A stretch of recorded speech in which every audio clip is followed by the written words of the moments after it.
show your face. Show your face, please, with sugar on top.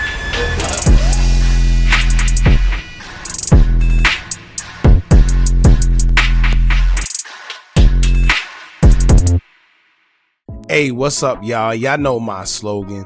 I don't know it all,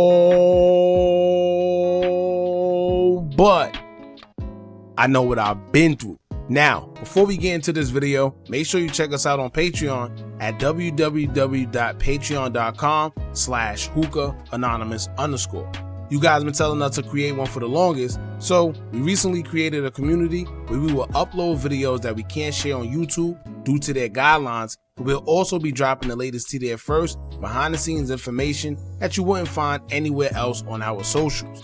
So make sure you become a member, and after you do that, head over to our official Instagram page at Hooka Anonymous _ and follow us there. Now without further ado, let's get into what you guys came here to see.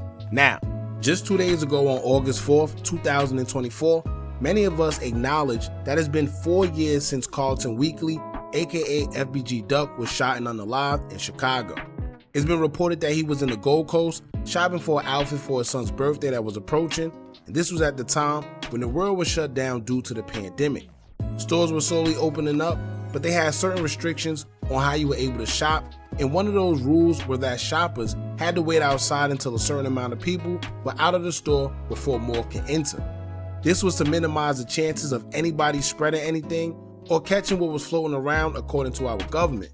FBG Duck was online and waiting to get inside of a store, and as he was actually the next person to be allowed into the store, 2 cars would ride by and spot him. Individuals that occupied both vehicles would hop out and proceed to run up and shoot Duck from both angles, leaving him with nowhere to run. A female that Duck was with would return fire as the individuals retreated back to their vehicles and fled the scene. Duck would lay on the floor as he was struck multiple times and wait for the ambulance to arrive as a crowd of people began forming and watching him fight for his life as he waited. When they finally came, they would take Duck to a nearby hospital where he was later pronounced deceased. Duck was shot 16 times in the neck, chest, and groin area, and a total of 38 shell casings was evidence marked on the scene. When you look back at everything, the saddest part is when you realize that Duck was laying on the floor for a pretty long time, and despite being hit 16 times, he was still alive and moving 20 minutes after being on the floor. When police finally came, they refused to move him or even try to perform CPR and help him, and in return, he lost way too much blood and would succumb to his injuries later on.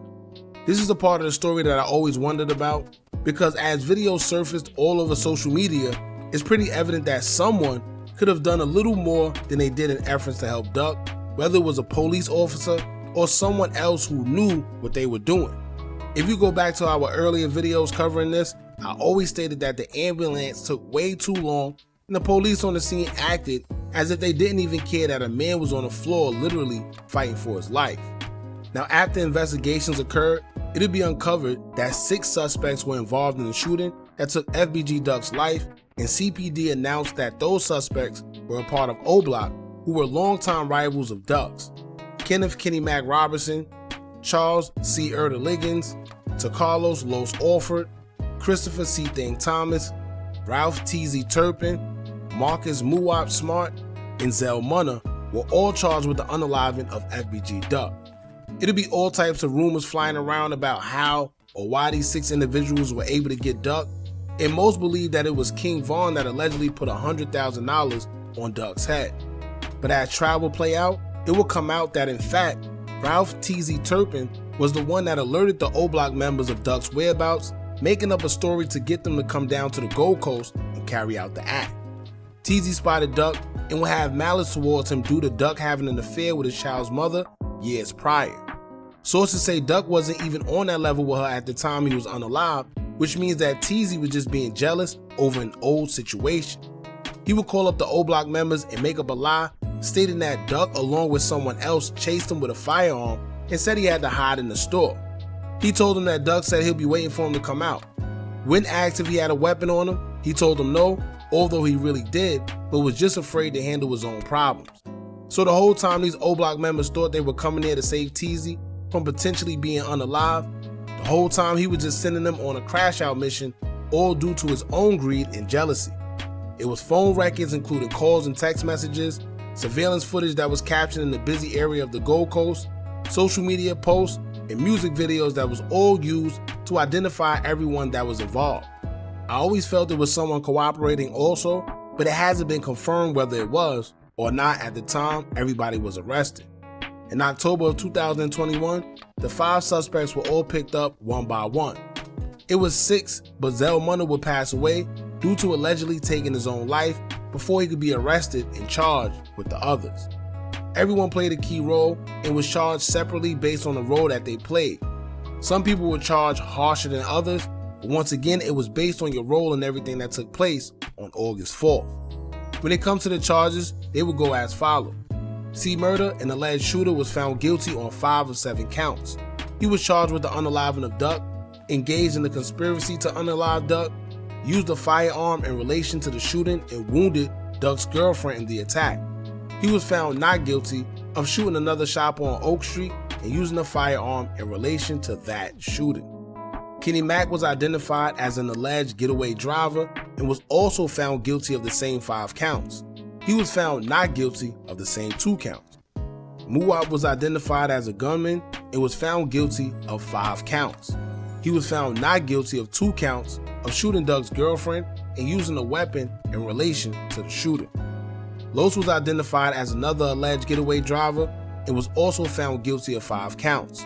He was found not guilty of 2 counts for shooting Doug's girlfriend and using a firearm in relation to that shooting as well.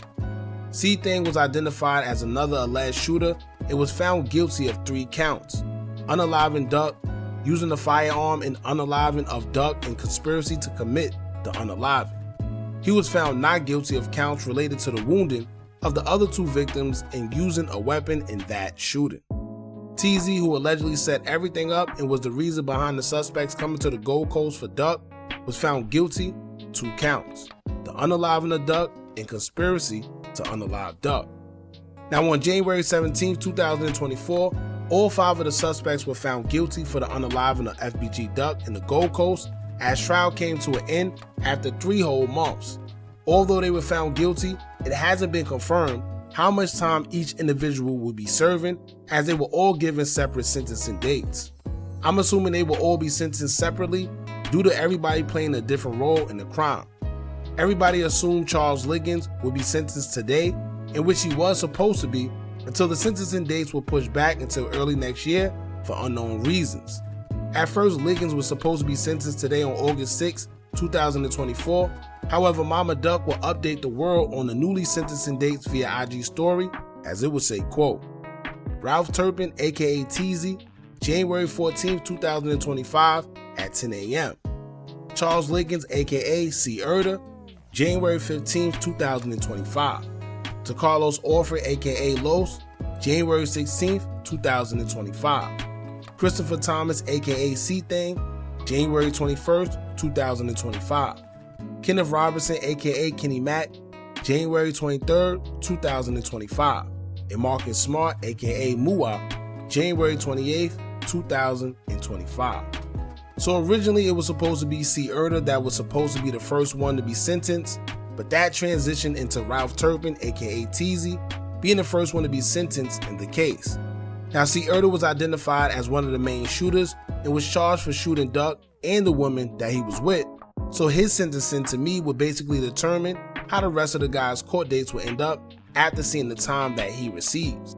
Now I'm curious as to why they suddenly pushed the dates back and why they were pushed so far back, basically a whole year after they was already charged. Never really heard of that. Usually when you're charged and found guilty, especially after blowing trial, sentencing follows shortly after, with the most time being maybe a few months that you have to wait. But a whole year after already being charged and found guilty and blowing trial, it's kind of strange.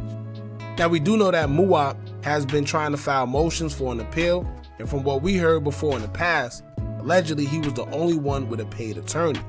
Now if you've been following the case, you remember that it was alleged that when they all turned down the plea deal, it's rumored that they was offered 60 years as a plea deal. So now that they blew trial, more than likely they're looking at more than 60 years, because whenever you blow trial, you're usually hit with more time than the plea deal offered you. We made the government spend a bunch of money on the case, and let's not forget that their case was federal. They have very strict guidelines, and from the beginning I told y'all that them trying to go against the feds, knowing it's a possibility that they have surveillance evidence, wasn't a smart idea. The feds already have almost a perfect conviction rate, so trying to go against them, especially not having the proper representation, just wasn't a smart move. And not only that, the feds never tell you what they got until you go to trial and you realize that you're pretty much done, but at that point, it's too late. However, I know it's easier said than done, because who's just going to sit there and take a plea deal for 60 years without at least trying to fight for your life? I guess they feel 60 years of their life is pretty much over anyway, so why not at least try to fight and see if it's a possibility of winning, because either way, it's no way you'll see the light of day.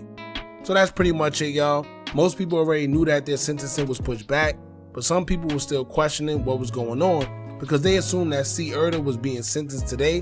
They didn't hear much about it. So this is pretty much like an update. So y'all jump in the comments, let me know what y'all think about the sentencing being pushed back and why you think it was pushed back. Don't forget to like, comment, share, and subscribe. Hit that bell so you're notified every time we drop new content. And remember, as long as you keep on watching, I'ma keep on dropping. And I'm out.